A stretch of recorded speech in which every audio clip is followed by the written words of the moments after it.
So I want to get into real estate, but don't know where to start. Well, what I would say is to join the Future Cash Flow Club. It's a community of investors where we talk about wholesaling, we talk about creative deal structuring, buying houses subject to, all of the creative stuff that everybody's talking about. You don't need a real estate license or any of that. Wow, where do I sign up? Well, I would say go to futurecashflowclub.com. That's futurecashflowclub.com. You can even get a free trial. Try it out today.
Hey Chris, is that you?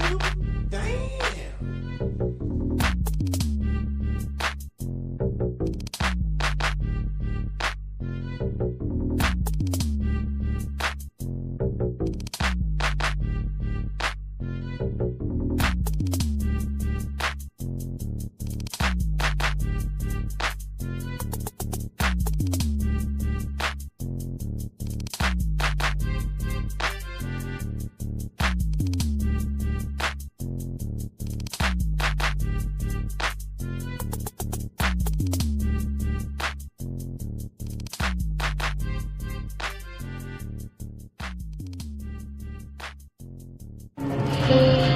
So yes, I basically just wanted to remind everybody exactly how the Future Cash Flow Club works, because I've been getting a lot of messages like, what is that about? How does it work?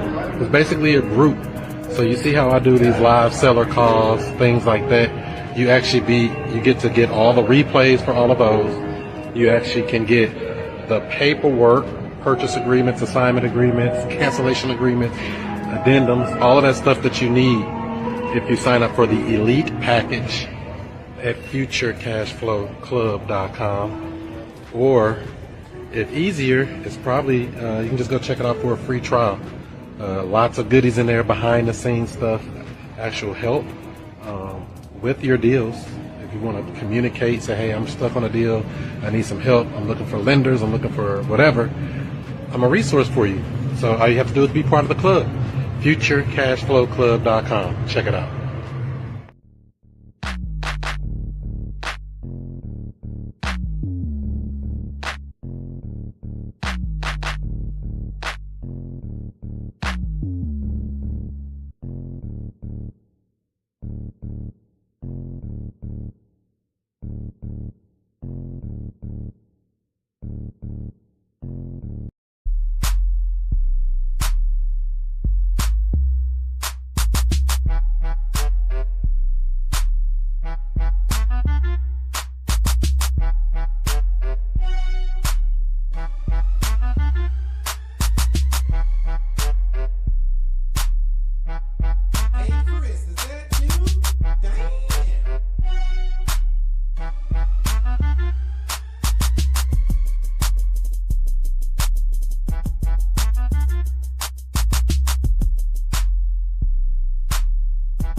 Can you hear me?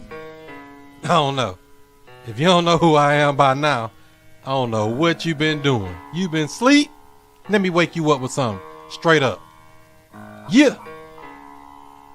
Allow me to reintroduce myself. I'm Chris Monroe. R to the O-E. I flip houses, rent cars, and make money. You know I'm not no motherfucker dummy. This how we do. What's happening? What's happening? What's happening? This is the student master teacher, Mr. I Stay Woke, Chris Cashflow Money Monroe, and I'm right back at you with another real estate video. Today's video is being brought to you by Future Cashflow Club. Check it out. It's hot, and this is what we got. So I got a couple of different things we're going to be talking about tonight. Got a house of mine that got abandoned. Going to tell you what's going on with that. Got another property, went live on the MLS, the multiple listing service this weekend to sell a property. Also have some Airbnb stuff going on, some weird stuff, wacky stuff. One of them where I got some extra money and some free item. And another one where the lady got dogs and I'm supposed to have dogs in our property. So all of that and more coming up here tonight. So hopefully you all are having a good weekend, and we're gonna start off this week nice and strong. Get it going, get it popping for sure, because there's so many things with real estate people want to get into, flipping and stuff. Matter of fact, I met a guy that's flipping a property right now when I was out at the post office or the mailbox place. He's like, "Oh, you in real estate?" I was like, "Yeah, what's going on?" He's like, "Yeah, man, let me show you. I got this property." And he was printing out some papers basically with some pictures on it. I'm looking like, what does that mean? I mean, he had the address and big, beautiful pictures of the property. So I guess he's having some trouble with selling the property, because I looked up that property and it's been on a multiple listing service for about 90 days, 85, 90 days, something like that. So it's like, that's a long time to be sitting. He said, "Yeah, I flipped it. Look at how I did this. It looks so good." I said, "What you trying to get for?" He said, 105. And I'm like, a 2-bedroom over there, 105. That's good for a retail person, but I can't touch it. So you know what I did? I asked a golden question. Is there a reason why you don't keep the house? He said, "Well, I got a lender on it." I guess he's either using some type of hard money loan or something going on where he basically has to pay that property or that lender off by selling that property so that he can basically make his profit and be done with it. But like I said, it looks like, I don't know if it's a struggle or not. I mean, I'm guessing it has to be. He's been on the market all those days. Something's going on where he's got to be at the place printing out flyers, basically. And these flyers were not good. The pictures look good. This is that marketing sucks thing I always talking about. There's only 2 reasons a property won't sell. The price is too high or the marketing sucks. So I'm thinking it's probably a little bit of both on this one, because it's listed on the MLS. Pictures look good, but he was getting a flyer, and all that flyer had on it was photos and an address. He didn't have photos and address and contact information. And he was trying to hand me the flyer, and I'm like, "Oh no, I'm good. I can't do nothing with it. I want you to go." And he paying them probably $2 a sheet to print that out for them at the UPS store. So I'm like, yeah, I don't want to take your thing. You just paid $2 a sheet for it, because they busting head to print out stuff for people. So that guy, and he got the property in his name too. When I looked it up, it had his actual name. It didn't even have an LLC or a trust or some type of entity. It's literally in his name. So I was like, man, you playing with fire, because we don't put real estate in our own name. You know that. It's all. There you go. Something like that. Everybody like that. So welcome in everybody that's just jumping in. Good to see you. It's a happy Sunday, and we'll have some people jumping on the Zoom or the video here shortly as well, Justin and the others. So, but before we get to that, I got, like I said, a couple of things that happened this weekend. One, that property, we got a property under contract, and it's really kind of tight as far as cash buyers, investors, because we all know when it comes to wholesaling per se or assigning contracts to investors, they want it real cheap, like $2. So I got a property under contract for $170, and I sent it out at like $190 as cash buyers. Then I dropped it down to $182, and they're all like, the highest offer I've received so far was $160. Now I would like to go lower on a price, 160,000. But remember, I got it under contract for 170 or loan balance, and our loan balance is about 170. So I really can't go down to 160. So we're really tight. So what I decided to do in that particular situation is to list that property on the multiple listing service. What up? What up, D Howard? Good to see you. Happy Sunday.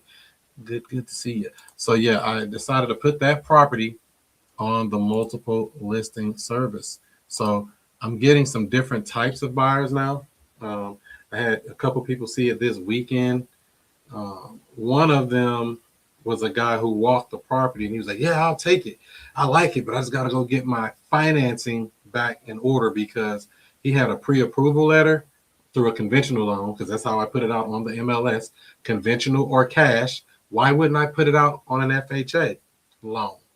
Because the property needs a little bit of work. Nothing major. It just needs some floors in the living room and basically on the main level, it needs floors. Beautiful house, nothing really wrong with it from what I could tell as far as major stuff. It needs handyman fixes, if anything.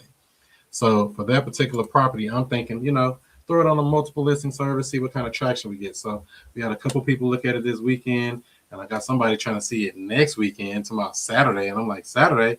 Hopefully this property sold by before then. When you want to see it, you're not waiting on me, we waiting on you. I don't really want people waiting on me to view a property, waiting on me to give me money, waiting on me to execute. I want them to be able to move at their pace, which is, if they got to wait till next weekend, that's fine. But I'm just letting them know it may not be available next weekend. You can see it when you're ready. Just let me know. And so that particular agent is reaching out to her client, and they're going to find out if they're coming back to set up a time prior to next Saturday. Now, the other guy who did walk it that liked it, he walked the whole property. This property has a swimming pool, by the way, which is always a problem. We drain some of the water off of it, so it's not like it's supposed to be right now. But we basically drained some of the water off the tarp that's on top of the pool. And so we got to the under there, and there's water under there too, and the water stank. Ooh, it stank. You ever smell some stanky water, Justin? Yeah, I have smelled a lot of stanky water. Well, that's what that pool smells like right now. The pool? It's a swimming pool over in the house in Florissant, and so I got it on the MLS, and so I got people checking it out and stuff. So one guy that was interested in buying it, he just got to get with his lender probably tomorrow to get his pre-approval letter, I guess, reinstated or something because it expired. I'm assuming he didn't find a property during the time frame that he was supposed to. So he's going to get that together. He wants the property, but here's what he told me. I like to take it as is. All this furniture and this nice stuff in here, I'll take it. I mean, if it's easier for you. I'm like, oh, okay, I got you. You don't know it's as is anyway. What are you talking about? But he ain't getting that nice stuff. I'm taking all the good stuff out of there. So that's kind of how that's going to go as far as that is concerned. But what you got going on this week? Justin, anything interesting? Yeah, so I actually got a lot of interesting things moving and grooving. So I spoke so I'm promoting for the 4-family flat and everything, trying to get some tenants lined up for when it becomes available, because I'm gonna have 4 vacancies at the exact same time. So I'm looking to bam right up in there. So have any of those tenants said they're going to move out, or are they still kind of ignoring? Nope, they ignoring. So I got to go through with that paper, that legalese. The paperwork makes the paperwork. Yep. So basically, gonna have 4 vacancies. Been promoting and everything. In promoting, the woman who owns the 2 buildings on the left and right side of my building, right? She had called me up and basically let me know. She let me know what was going on with her properties and everything. So she owns the other ones, right? Like 3 or 4 on that block. I saw that when I looked it up. It was like the same owner. Yep. So she owned the one on each corner, basically. One of them is fully occupied and stuff. She got 4 tenants there. And then the other one, she renovated one side, and then she has 3 more sides to renovate. So I kind of was working through how I can make that happen and everything. Spoke to her. She basically said she would be interested in selling at $250,000. I'm like, is that the lowest? You'll go cash as is. You don't need to do nothing else to it. She said she'll go to 200. So I'm like, okay, I need to see the condition of the property and everything. So wait a minute, you telling me you asked one simple question, they dropped $50,000 off the price just asking a question? One question. I just like to make sure, because sometimes I go over people's head like, I just assume because they said this number, that's what it is. I just ask a question and they come down on the price. Now, in regards to your property, though, before we go too far into that one, what if the tenants did respond? Would you pay them to move? Would you do like a cash for keys or something for them? You know what? I thought about that as an option, but I just don't think they would do it because they going, they live in rent free in this situation. So they, for me to pay $500 to $1,000 to get them up out of there, I just don't see them taking that opportunity. To be honest with you, because to be honest, you want me to be honest, Justin? It's gonna probably cost you more than that to get them out of there the legal way. It's gonna be. I calculated it up. It's gonna be like $1,000. It depends. If they contest, they fight, they stretch it out. Not saying they will or win. I don't know what they're gonna do, but it's usually easier if you can communicate with them and try to get a deal with them versus going that other way. We have to go that way eventually, yes, but it probably is less stress to go the other way. Just being honest. So I've hit them with 3 different notices. Mm-hmm. Right, one, hey, this is what happened. Here's the update. Taped it on their door. Right, hey, Mr. Boom Boom Boom, he has passed away back in August. We going under new management, trying to figure this thing out. Boom, no, waited maybe about 10 days, 2 weeks. Hit them with the second notice. Hey, please submit to me your lease. Blah blah blah blah blah blah. Only one guy has reached out to me. He doesn't have enough money for him to stay in the property. He was supposed to bring me $750 on the 21st. Him and his girlfriend, he let me in the house and stuff. I took pictures. They sleeping on our mattress.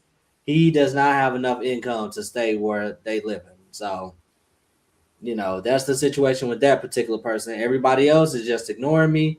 And then I hit them. Are they literally living there though? Or are they coming in and going out, going to work, living their life? I pulled up at multiple different times, early and in the evenings and stuff.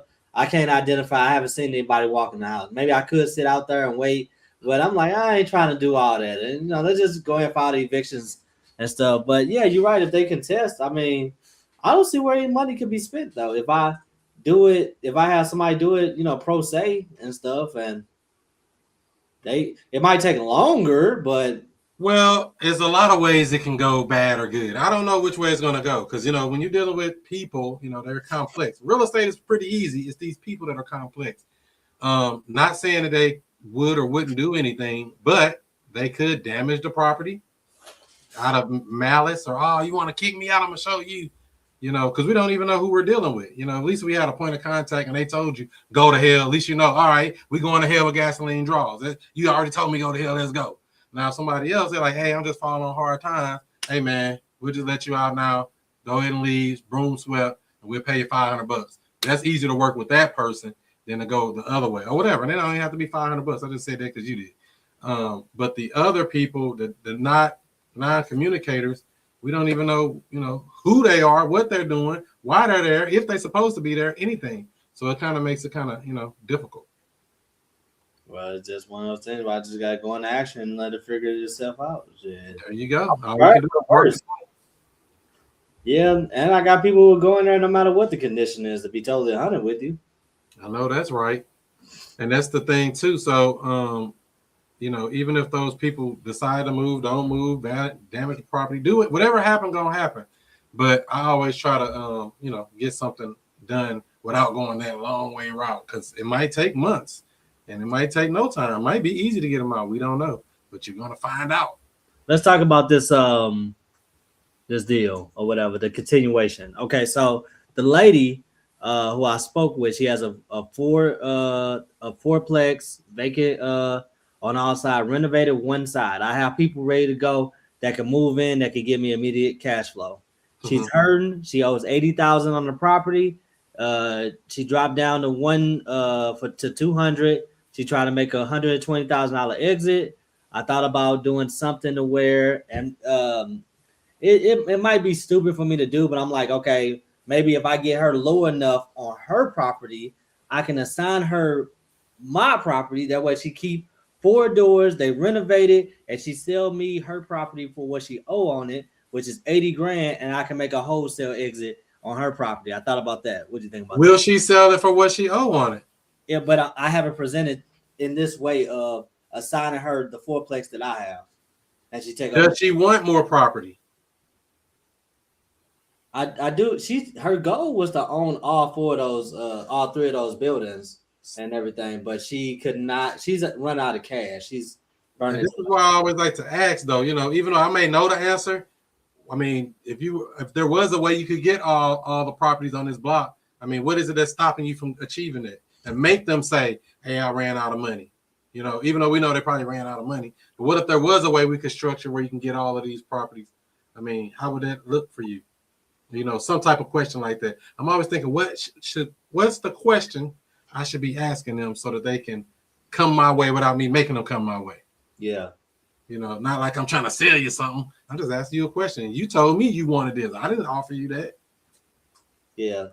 How deep would you get into a situation like this, right? For example, where let's say she owe 80, we do a second lien position on my property, the fourplex, and I get her down to 40 just so I can have enough room to wholesale it. You know, would you do anything like that? Is that too crazy, or how that type of stuff work? I mean, it all depends on what she wants. You know, she got to want this stuff more than you do. Yeah. I mean, it's one thing that you want it, but what does she want? We got to figure out exactly what she's trying to do. Does she really want that other building that you have? What is she willing to do to get that building? Right. You know, we don't know. We're guessing. So it's always easier to have the conversation, ask her the right questions, and let her come around to us and say, you know what, dang, I could get that other building, but I ain't got the money. Well, what if we structure the way where you could get the building, where you don't have to bring as much money, maybe a little something, you know, whatever you're going to say there, and let her figure that part out. But we need to understand fully what does she want before we pitch anything. I get you. My other thing was just do it traditional. If she wants 200,000, get her to 200,000 structured over time. It takes a asset that she's paying out of pocket for every single month, losing money. I step in depending on the condition of the property. I already got somebody who will go into there right now. $2,000. No, what I put $2,500, $900 a month. If she got one piece of it renovated, immediate cash flow for me, and then I guess we figure out the other 3 sides to see what's going on with those. So it's 4 units all together. I mean, it depends on how much work you need too. That stuff be adding up, as you know. It'll be 40 grand per unit. Oh, hell no, that's everything. Because them houses be kind of raggedy, you know, in certain areas. You be like, damn, y'all let this sit like this for 25 years? And it be sitting like that for 25 years vacant. I got a meeting with her at 12:30 tomorrow. Oh, okay. Yeah, just, I mean, like I say, biggest thing is understand what she's trying to accomplish and then try to pivot it from there. Anything that you want, that'll come secondary. You know, depending on what do you want? I either want cash or I want more doors, either one. So you would sell her the property you got. Mm-hmm. I'll assign it to her with the $250,000 loan on there. But she'll say, oh, I don't know how that works. What you mean? We got to pay that off. I'm like, how much did you pay to get that mortgage on the property you in now? Oh, we brought $30,000 to the table. Well, give me that too. Less than that. I'll let you get it for 29. Right. And this one freshly renovated. It's brand new. Brand new. But you got the other 3 units though, right? Other 4, yeah. Yeah, so I mean that's an expense, you know. It ain't renovated yet, so somebody gonna have to dump. Mine is 4 fresh. Oh, okay, yeah. Freshly renovated properties. Well, so, you know, once we get in there and see what's going on, you know. I've been in one already. Yeah, some people just trifling, you know. So some people are great though. You might get in there and it's perfect. Might not even be a tenant. That's what I would hope for. Just be some squatters or somebody just going in and out, whatever, that type of thing. So. You know. I thought about popping the locks on all those apartments and just going up in there and just figuring things out from there.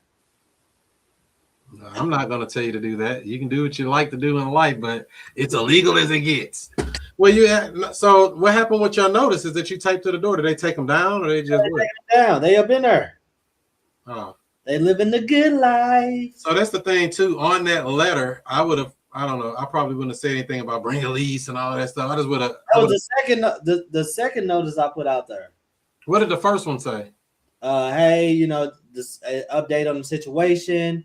and stuff. There's new management coming aboard. We trying to figure things out. Please give us a call. And they wouldn't respond. I don't know. So it gets tricky with that stuff. If they don't want to do anything anyway, nothing you can do about it. But this is the problem you run into when you're in these type of areas too. Don't forget where you're at still. You're kind of in the trenches. You're dealing with these type people. We got to bring out the goons to make them some room. I'm gonna put all my kinfolk over there and we're gonna take over one piece at a time, get that thing right. My kinfolk need probably take in there. I'm ready. So yeah, I just hope after all of that, the juice is worth the squeeze. Yeah, I think it is. I think it is. The house, the Illinois property, I just got renovated or whatever, and just placed a tenant in there. It's a tenant or a tenant buyer? Tenant buyer. Okay, we got somebody in the house now. That's what I'm talking about. We gotta get it going. Woo-hoo! Go ahead, Justin. Now, and $1,400 a month. $1,400 a month. How much did they put down to make them serious? $3,500. Hey, that's good money. Shoot, you did good. If you can get anything out of somebody, you did good. They notice pay or quit. They don't get to pay summons for court. They don't get. You speaking of this whole thing about you said the cash for keys thing. I actually might call the dude James and just tell him, hey, if you go ahead and vacate now, I give you $1,000. That dude actually that much. I like the other number better. 500. Yeah, or just ask them, what do you need? If we were able to structure something to where you could be able to move out of here and get a fresh start and don't have to worry about this house anymore. They might say they'll do it for free, but I said we usually give a little something, that's to help you out with your move. If I get the eviction on his background, he ain't never gonna be able to get nowhere. I see why. He ain't paying right now. You gotta pay to lay. They said they want to live for free. They live in the good life. They live in that Kanye West life. So yeah, that's the real estate thing. That's property management 101 with that stuff. A whole game. So you already learned a lot just dealing with that situation by itself. Yep. So I tried to rent to own the whole building. I did have a lot of people reach out to me about that.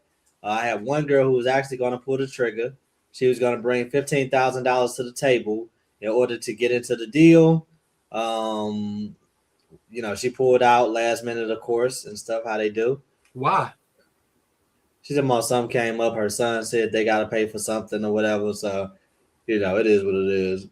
That happens. I've had people have $15,000. I'll call them back the next day. They tell me, I bought a truck. Dumb. How you going to live somewhere if you bought a truck and now you're looking stupid? What they do? I be thinking, oh man, that money be burning their hand. Just so you know, if somebody come up with some bread, that money be burning their hand. I gotta spend it somewhere. Spend it with me. So I had a couple of crazy things happen here this weekend for some reason. I got a property that's been abandoned and given back to me that I installed a tenant buyer on back in January. They gave me, I don't know, $6,000 down or something like that to move in there. And about 2-3 weeks later, he's like, yeah, me and my girlfriend broke up. So I'm like, I ain't got nothing to do with that. Payment due in a little bit, due on the 28th, late on the 1st. Yesterday was the 28th. He wrote me today saying, oh yeah, I moved out. Talk to her about it. I said, okay. So I called her. I woke her up this morning. She like, hello. I said, hey, Nicole, what's going on here? Are y'all gonna pay the this month's rent or what? She said, oh no, I moved out already. I said, oh, so y'all both moved out? Yeah, we moved out. So they went their separate ways and left it out. So I contacted the dude back. I said, where's the key? He told me where the key was. I went over there, looked at the property. It looked not too bad. It needed to be cleaned, but they didn't tear up nothing. They left a little bit of junk over there. So a little trash out got to be done and cleaned up. But that property's going right back on the market as a rent to own. How do you love that, Justin? It's beautiful, I guess. Because people ask me all the time, you put these out on these rent to own, what happened if they don't pay or they move out or they leave?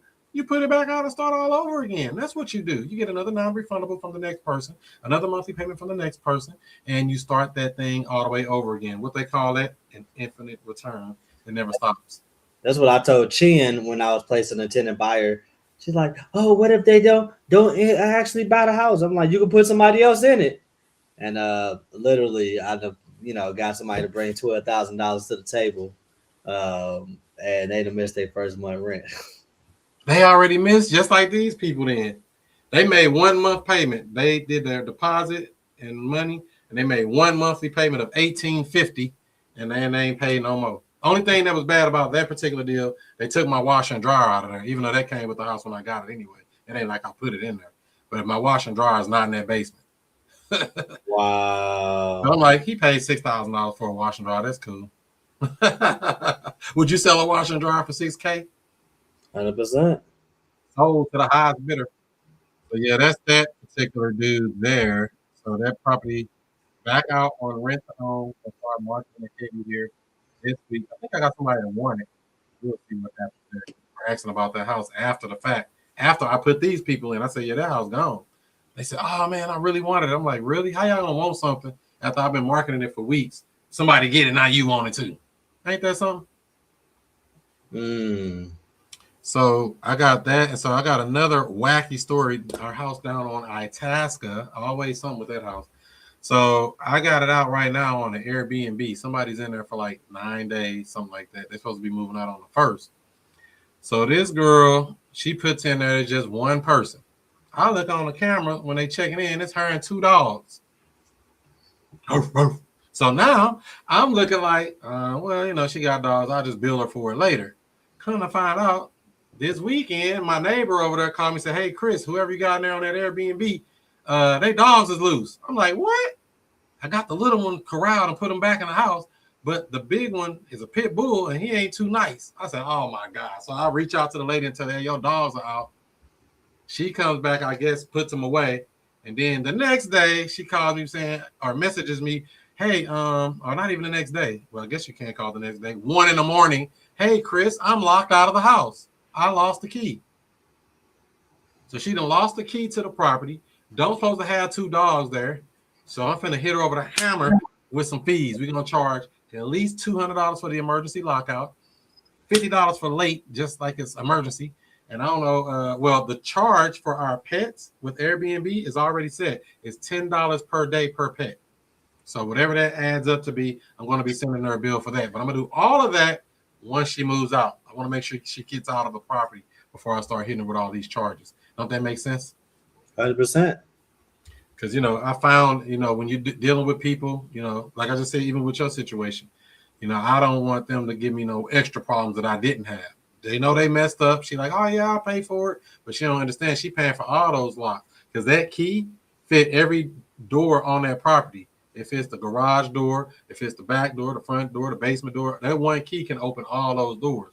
So I'm just going to have the locksmith go over there, rekey it, get it back up and running, and bill her for it. So she's going to get a $250 to $300 bill. Or should I charge her more? What do you think, Justin? I think $250 is more than enough. Oh, you went nice on her now. So she lost the key. Over at 3 o'clock in the morning?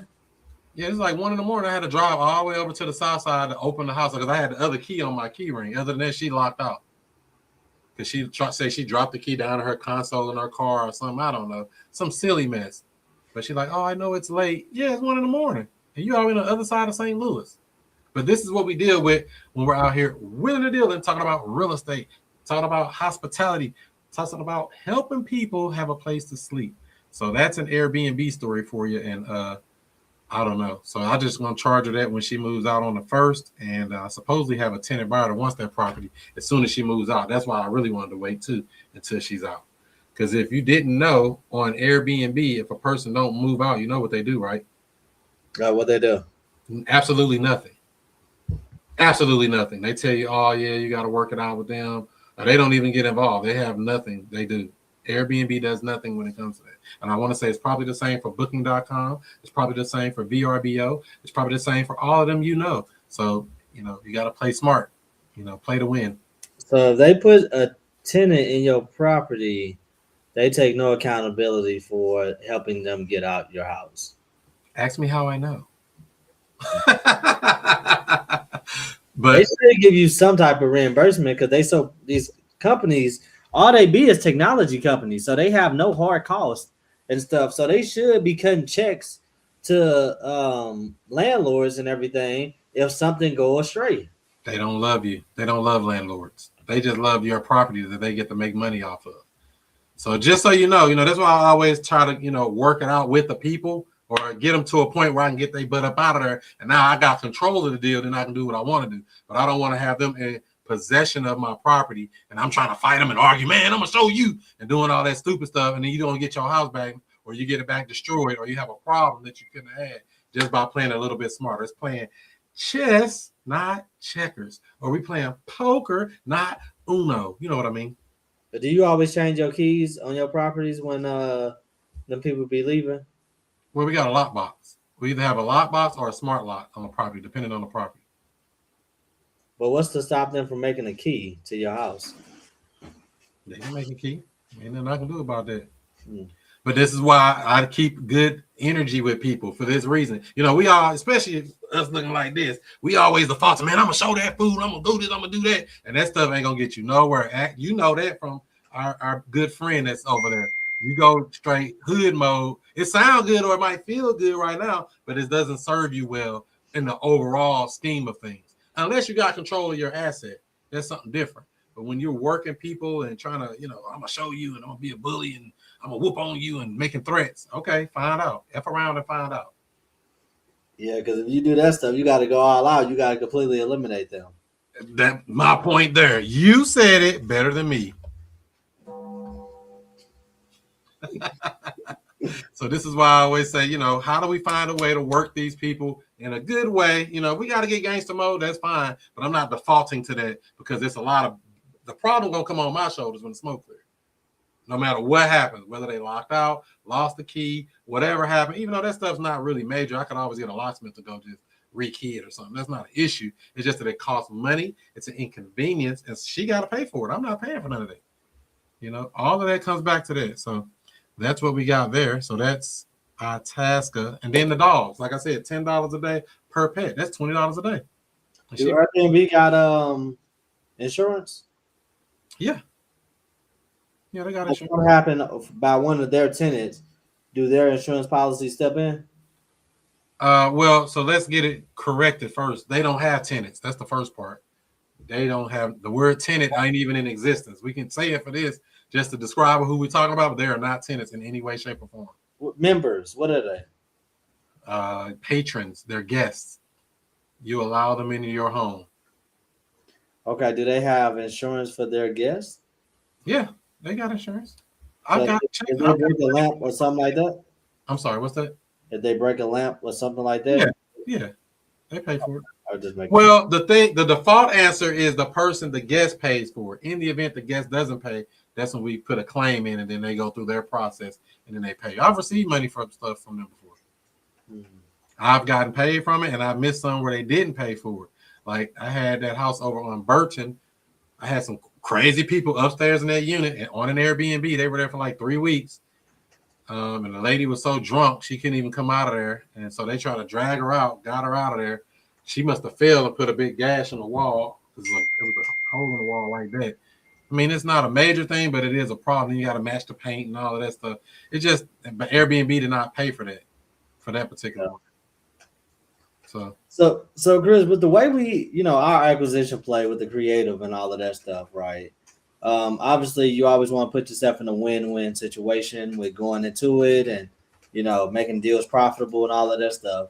Would you say with, this particular acquisition play that you can scale up pretty quickly and really just have, a lot of assets and stuff like that? Like, I don't know how to really describe it. Well, you could. It's just going to depend. The biggest 30 doors in like a year.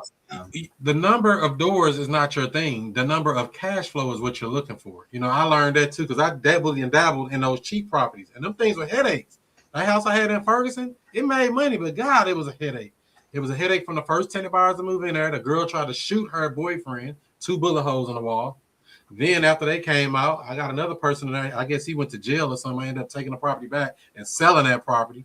So you see what I'm saying? When you're dealing in certain situations, certain neighborhoods and stuff, you're gonna have a lot of extra problems. That was a little cheap house I bought for like 40 grand. You know, when you're dealing in those small, cheaper properties, it look good. Oh man, it's only 40 grand. Oh man, it's only this. But that thing be bringing problems, man. I don't want to be in no problem properties. I want easy cash flowing assets where I ain't got to do nothing but collect a check.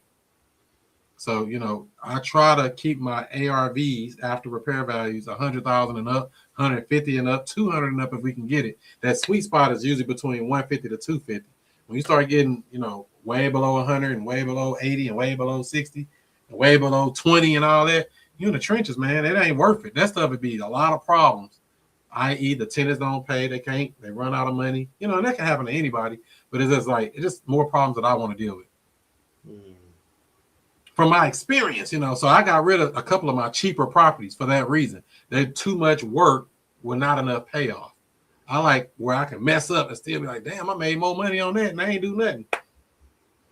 Like the house over here in Florissant where somebody's renting it for $4,200 a month and I ain't even have to furnish it.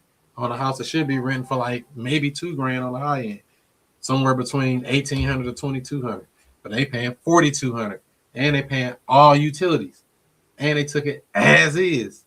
And they talking about they want to buy the property probably here after their 6 months after their insurance thing is up because they're on a fire damage claim. So your favorite company, State Farm, is paying the insurance claim for this particular lady to live in this house. So how do the old school, you know, landlords and stuff who have all them properties in the hood, you think they cash flow? Yeah, they cash flow. $100, $200. What's that? One thing break, get one furnace break. I'm not even gotta go furnace. Let's go water heater. $2,000 to $2,500. $2,000 to $2,500 on a water heater. That can wipe out your whole year cash flow. Or 2 years of cash flow if it's a furnace or a roof or something. You know, we don't know. It's always something with these properties. So we want to be in the proper position before we try to start dumping a bunch of money in them, doing a lot of high risk deals on properties that ain't worth nothing. Now, if your property is worth, like I said, $250 and something like that happened, that's minor because the property value is so high. Even if you had to refinance it, sell it, whatever, you got spread on it. When you got a $40,000 house, a $20,000 house, it's like that costs that to fix it. It ain't worth that much. It's a play with it. It's nothing wrong, but I just don't want to dibble in that no more because I learned better. When you know better, you do better. So that's those there. So my other property I got back today. I've been getting it's been a busy weekend for some reason. The house in Afton, I had another Airbnb short-term rental person up in this house, and they moved out and they told me that hey, they left a note that said we left you $40 and the key is in the lockbox. It's the same code. I said, oh. Because they broke the lockbox. They basically broke the lockbox I had on there. They went and bought another lockbox and left me $40 on with the property. How you love that? Ain't that something surprising? Because my cleaners got out there like, Chris, the code ain't working. What's wrong with the thing? And I'm like, well, she said it's a note on the door. Like, oh my gosh, it's always something. So I was going out there anyway to deal with that. So I'm like, they got me driving across St. Louis. That property all the way in South County in Afton. So I went over there and found that, they left $40 cash and a new lockbox on my door. I said, bless their heart. Let's give them a 5-star review. And this was a construction company that basically had their workers there. So I don't know what they did to mess it up or lose or broke the lockbox. They didn't try to complain. They just replaced it and gave me $40 for inconvenience. That's a double whammy. These are the little things that you don't know when you're dealing in real estate. There's a thing called upside. Sometimes you get lucky. Or would you consider that luck or just what? What do you call that, Justin? I would say that's luck. Because, I mean, it could be. It could be luck. You didn't plan for anything like that. Yeah, I mean, they just replaced it with a brand new, fresh lockbox, brand new, better than the one I had on it. They had a bigger one that you can put multiple keys in. I might take it off that house and put that on a different house and put one of my other boxes on that one. But, you know, that's all logistical and technical stuff that's after the fact. So, yeah, they got that there and left me that money and left me a brand new lockbox. I was happy. And I used that $40 to help pay the cleaners that was there cleaning it. I said, I'm going to pay y'all cash this time. Oh, thanks, Chris. And kick them down a little, their ducats. So, did my people come do the clean out for you or whatever? I'm sorry, what's that? I said, did my people come and do a clean out for you? On a different house, not that one. Oh, okay. I might need to go back to that other house on the south side that I just got back that was abandoned. I mean, it's not that much stuff. It's like a pickup truck load. Matter of fact, yeah, I'll give him a call and see if he can. It's a simple, it's not a lot of stuff. It's just some stuff they left in the basement. But he ain't leave my washer and dryer. That boy was slick with that. Slicky boy. But at least the electricity and stuff is still on. I ain't even got to switch that over to my name yet. So I ain't going to switch it till it get cut off. I'm going to run that bill. Is it messed up? Would you do that too, Justin? Would you run that bill or just? Of course I would. I know that's right. Without even thinking about it. Without a second thought. Run that thing. Oh, I ain't know it was on. It's on already. So I got something similar happening with that property that's listed on the MLS over here in Florissant right now. So I turned the electricity on in that property because it's vacant. But come to find out, the gas is already on. So they kept the heat on up in there. So I was like, oh, bless their heart. That's the one I don't want to pay no way. I don't want to pay neither, to be honest, but part of the game. So what do you got planned this week? Anything juicy? Anything nice that's going to be interesting? Any good leads that you're really going to close? So I'm going to have one of my people file bankruptcy so I can get a little bit more time on a deal and stuff. So you got to file bankruptcy? Yeah. To do, get things to slow down a little bit. What, the bank won't stop it any other way? No, but I don't think so. You tried? Yeah. And they said no. They haven't said no, but they just not responding.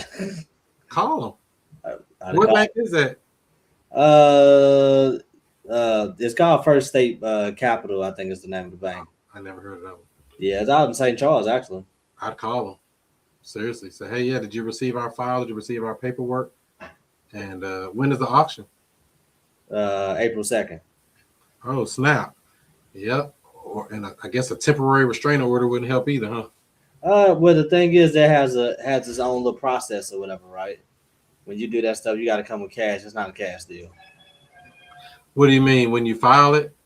Mm-hmm. What do you mean? It's a temporary restraining order. When you file it, uh-huh. you have to. There has to be a sale. It has to be a purchase, an actual purchase for the cash deal. It has to be a cash deal in order to do.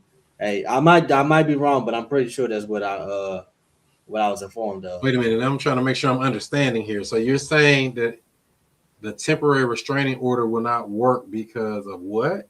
Because it would have to be a cash deal.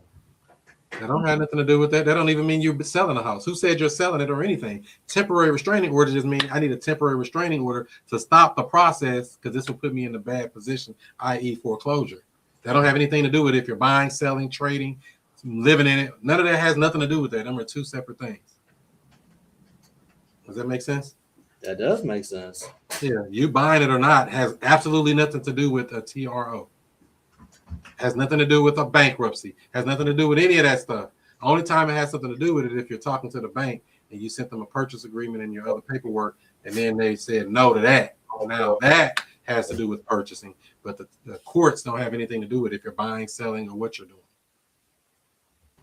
No, okay, well, shit, I'm gonna go do that then, because that's all I need. Go do it tomorrow, first thing. Oh, well, before you lay your head on that pillow. Well, that's gonna be cheaper and everything, because it would be cheaper. Yeah, I mean, the only problem is it only give you that 10 days.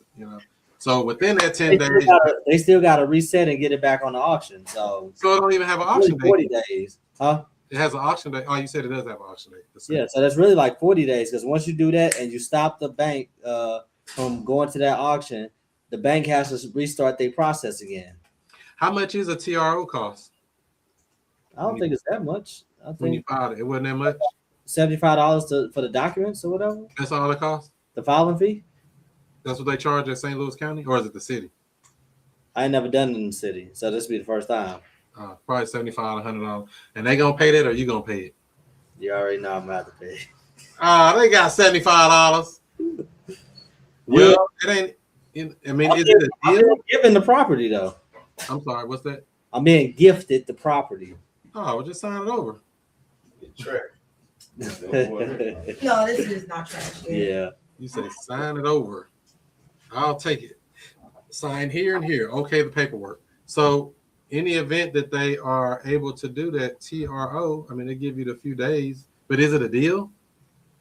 I think it is A cash deal or a creative? creative. I mean, I've even stopped auctions with a creative. That house over there on Donview, I stopped that with a sub-2 contract. That ain't even a cash deal. Yeah, that's because the banks don't read the contracts. They show don't. They look for a price and they look for a date and they stop it. Yep. So, you know, a lot of times there's no reason to even get too worried about it. They're not lawyers. They just say, where the price at? Okay, it's more than what they owe us. Or that's why sometimes they ask for a settlement statement so they'll see what they'll net. This is another reason why they do that. That's a great point, actually, because they don't want to read a contract. Especially now, mine is 12 pages. So, you know, I make it interesting. So, yeah, I got to deal with that. I did I tell you I got the house arrears? They approved to put those arrears on the back of the loan. Which house? That house in Florissant, the same one where the girl is paying $4,200 a month on an insurance claim. That house was about 4 or 5 months behind, right? I got it approved to get the arrears put on the back of the loan. You work with the seller to do that? I'm sorry, what's that? Did you work with the seller to do that? I did it myself, yeah. I mean, I'm power of attorney. I can do whatever I want. They're going to have to sign the papers when they come in, but other than that, just to set it up, I can do all of that. That's not. I didn't know you can do that. Huh? I didn't know you can do that. Yeah. So here's the kicker, though. So she owes, I don't know, $17,000, $18,000 in arrears, right? I got that getting put on the back of the loan as a silent second. And then they said for this to go through, they got to do a 3-month trial period, the 3-month payment. And then the payment going to go lower. The payment was like $2,300 a month, which is high. They said the new payment is going to be $1,834. So they reduced the payment, and then I don't have to make a payment this month. I don't have to make a payment next month, but I do got to start making those trial payments in May. So I get $4,200 a month for the next couple months, or this month, next month, for free, without having to even make no payments on the house. I got no money in. Can you believe that, Justin? And you say you put yourself as a POA, and you filled out all the paperwork with them, so they're not even in privy of all of this going on. Well, let's get serious. You ready to get deep in the weeds here, Justin? Yeah. What paperwork? What you mean? It ain't no paperwork. It's a phone call. That's how silly this is. They ask you some simple questions like, hey, what got you into this situation? Loss of employment or loss of income. Okay. Has that situation been resolved? Yes, it has. And they put you back on the program. It's just that easy. It ain't nothing deep. It ain't no asking for no special information. Ain't nothing to sign. Now, once the 3-month trial period is done, they are going to send over some documents that have to be notarized by the seller or the borrower. And we just send that back in and everything's good to go. All those arrears get on the back of the loan. Just that easy. So that house in Florissant is going on a 3-month trial period. First payment due in May, not April. So I get that free money. And then the other house on Itasca, where the girl I just got through telling you about, where she locked out, I just finished making the 3rd and final trial period payment on that house. So you only had that for a year. A year, right. Since March of last year, we've been dealing with that house. And so I got all that free money and income all those times until now. We just started making 3-month trial payments. Wow, that turned out to be a great deal for you. That's the beauty of creative real estate. When you understand how the game is played, you can get paid. Ooh, that's a good one. You can get paid in all levels of it. And it ain't about having a bunch of money. It ain't about having a bunch of good credit. It's about a skill set. Most people don't take the time to take a moment and truly learn real estate. How does this game play? What does this do? How do we make this work out for me or for you? And most people don't want to do it. They want to go study all this other stuff. Like, oh, I'm going to go do this hard thing that's difficult. Like, man, you need to learn real estate, man. Drop out of college, go learn real estate. That's how serious it is. Real estate is the one thing, the gift that keeps on giving. You can mess up in real estate. Like I say, this house is, remember, it's 5 months behind. Plus fees and whatever. That house was. That other house down there in Itasca was behind. I stopped that auction on a weekend when the auction was that following Wednesday, and had it all these months, basically a whole year of no payments, until these last 3 months we started making payments because we structured the deal properly. And this is why I come back to say it's all about understanding and getting the seller on board. If the seller's on board, we can do so much things with this real estate stuff. If they're not on board, then it's going to be very difficult. We need them to cooperate and do what we tell them to do. When we say jump, all they should be saying is how high. So we can solve pretty much any problem. Same thing with Donview. I'm finna get her arrears put on the back of the loan. She missed 17 payments. So we're gonna fix that. You know, it's all real estate, and and it could scare a person. And I said before on one of these other videos, how much can you get put on the back of the loan? Do you know? Do you remember? Let's say your house is It's not a number. Let's say you owe $200,000 on a house. How much could you get put on the back of the loan? It's not a number. Sure it is. $80,000? No. It's 100? a percentage. Up to 30%. Up to 30% of an arrears can be put on the back of the loan. Is that crazy? Of a total loan? Of the total amount owed? If they owe $200,000, I can get up to $60,000 put on the back of that loan as a silent second. Yes, up to 30%. I asked the lady on the phone, I said, because she was like, oh, we're looking up stuff and this. So let me ask you something. I mean, what's the most you ever seen somebody put, as far as getting arrears put on the back of the loan? She's like, oh, they can go up to 30%. She just said it like it was nothing. I'm like, damn. Well, let's get a little more late before we do this. Let's get 3 more months of cash flow before we put on the back of the loan. Free money. But this is getting deep in the weeds of creative real estate. I don't tell anybody to just try this stuff. I always say to learn how to do it. Take the time. Learn it. It's so serious. It's nothing better. And it's just money. They all making money. And the bank will work with you if you work with them. Make that money. Don't let it make you. That's right. You got to work with them, ask the right questions, and truly come in, trying to help them out. And they don't ask all the detail. Like I said, those simple questions they ask is very simple. What caused the get you late? Has that been resolved? Did you want the same payment or are you looking to get a different payment? I think that's all they ask. And I say, the same payment every time. But this one, they didn't even ask that. They just dropped the payment down to $1,834. So that's crazy. And the girl living in it say she wants to buy that house whenever this insurance stuff is done. She already got her pre-approval and stuff. So we gonna sell it for more than what I would have sold it for. I'm gonna end up selling that house at full retail and making an extra $40,000, $50,000 on it, depending on what it is. So you didn't have to get approved for a loan, Chris? No, sir. We don't get loans in our name for any reason. In fact, you are forbidden. That's what my mentor told me when I started real estate. You are forbidden from getting property real estate loans in your name. You do not get loans. We do not need loans to buy real estate. Especially if they already got a loan on it. Why would I start over a brand new loan, a brand new 30-year clock from scratch when you've already been paying for 5, 6, 7, 10, 12 years? Why would I want to start over? That don't make sense. And they probably got a lower interest rate than I could ever get. Investors, we get 6, 7, sometimes even 8%, depending on your lender. They bust heads on investors. I want that 2, 3%, what you got as a person that's living there. And I want to keep that low interest rate. That means my payment is low, which means I got more cash flow. I got a question. So when you, my question to you is, when you be signing leases with the tenant buyers, do you sign the lease with the trust name on it, or do you sign it with your own name on it? That trust don't do anything but hold title to real estate. That's all the trust ever will do. It don't go on no other documents. It's on public records. The trust owns that property. That's it. It don't get no tax returns, get no bank accounts. It don't do none of that other stuff. It only does one thing and one thing only, and that's hold title to real estate.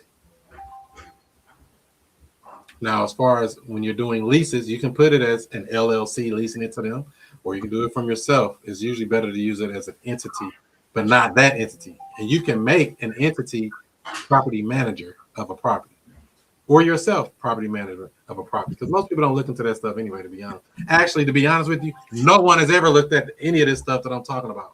Every property I own is in a trust, and nobody's ever brought it up like, hey, man, it's in a trust. What is this about?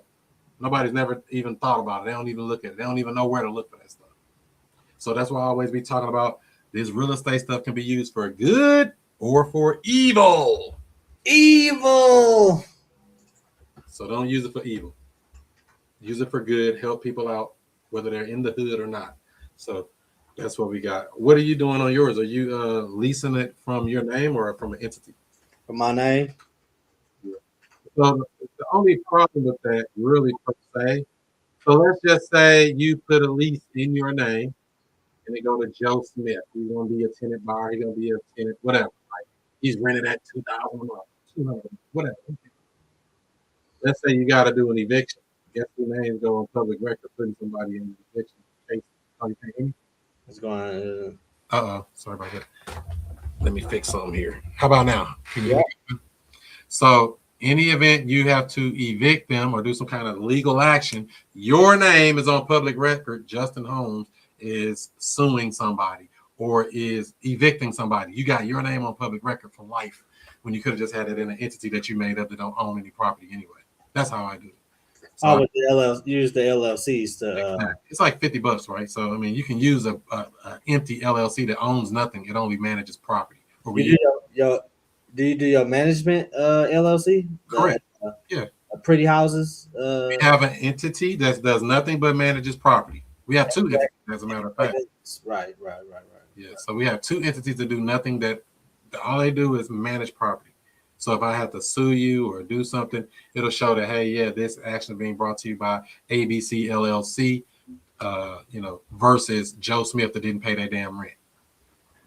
Let me ask you this: at what point did you start getting that part of the gang together? So I know you jumped into it. You ain't know nothing about nothing. Didn't have paperwork, anything. When it got paperwork, got a woman out of contract, fumbled your way into $5,000 or something like that. Was your first deal? No, my first deal was $20,000. 20,000. Oh, well, my first creative deal, I should say. My first wholesale deal was $1,800. Right. So at what point did you when you started doing creative, were you already set up with this stuff, or you started fixing that stuff later? Set up with as far as what? With the property management LLC, yeah, housing in the trust. You was already schooled up, ready to make that from stuff. Jump. Okay. All from jump. Never put property in your name. Like I said, I learned from the greats. So you do not put real estate in your private name for any reason, ever. There's no reason to, because now I got a bullseye on my back, especially being on the internet. Somebody say, oh, let's go sue him. Let's go find out. I don't own nothing. I own nothing and control everything. I'm a puppet master. So, yeah, I knew from day one to put the property straight into a trust. Transfer it straight from the seller or borrower straight to the trust.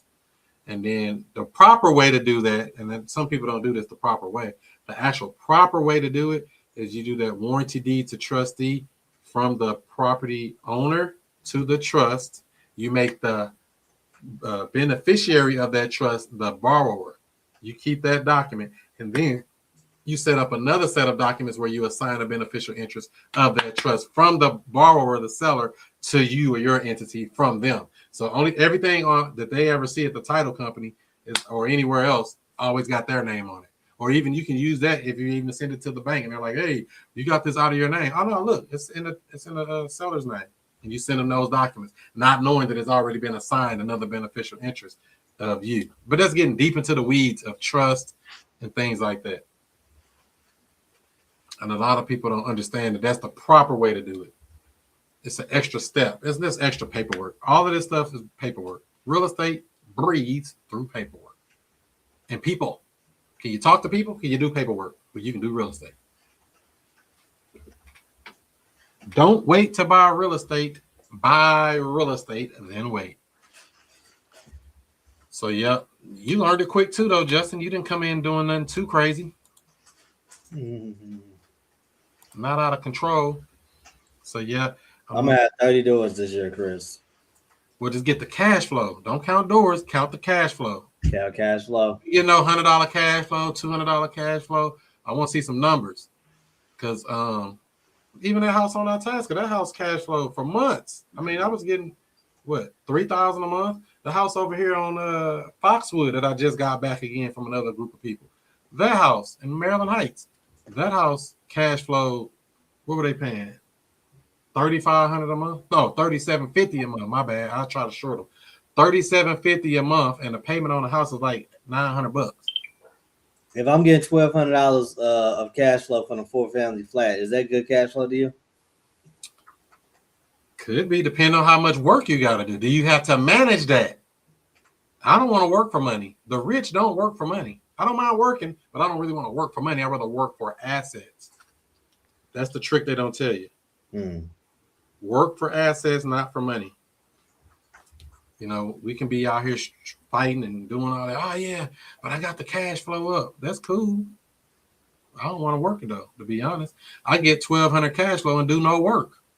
Matter of fact, that house I was just telling you about, this she paying $4,250 on. For now, I mean, it's gonna be cash flowing $2,000 or $2,200 a month. That's a lot of money on a single family house. And people could tell me, all these people have been in the game way before me, telling me you can't do that. How do you know what you can do? All you need is two willing parties, a buyer and a seller, a tenant and a landlord. You need people to agree, understand what people want, and give them what they ask for. And you pivot and put yourself into it as well. So that's what we got, my man. Any other questions, Justin? I'm gonna shorten this one up tonight because I'm gonna go eat. I've been running around all day messing with these properties. I'm supposed to be getting my other house on Gilroy's back Friday. She wrote me back, say she'll be getting out of their house. She'll have it cleaned out by Friday, supposedly. I got a tenant buyer for you for that as well. We'll have it back Friday, so it'll be going out this week. I need you to call me after you get through eating. That'll work. That'll work. Other than that, any other questions, comments, concerns before we get up out of here and do some more woke stuff? When the next meetup? Next month. Third week of April. Let's see here. What's next month? April Fool's Day. I'm gonna get you with them next week.